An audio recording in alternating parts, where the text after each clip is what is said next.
If your Sony WH-1000XM6 headphones are not connecting, not pairing, or you are not getting any sound on your MacBook, let me show you how you can fix this.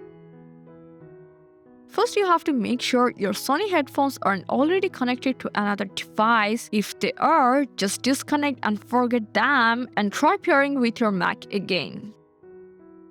If that doesn't work, go to your Mac Bluetooth settings, forget your old Sony connections, and also forget all unused devices.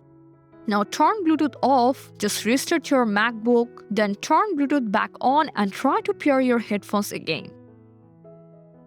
Still no luck? Then you will need to hard reset your Sony WH-1000XM6. So first you have to turn the headphones off by pressing the power button, and now to give a hard reset you have to press and hold the power button and the noise cancellation button about 20 to 25 seconds until the blue light blinks 4 times.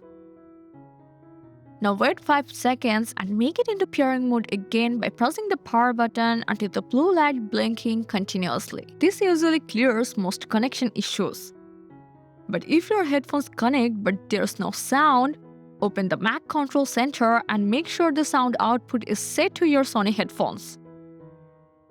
And lastly, if nothing works, try using the AUX cable that comes with your headphones. But if you still doesn't get any sound, it's probably a hardware issue and you may need to get them repaired. I hope this guide helped you a lot. Thanks for watching.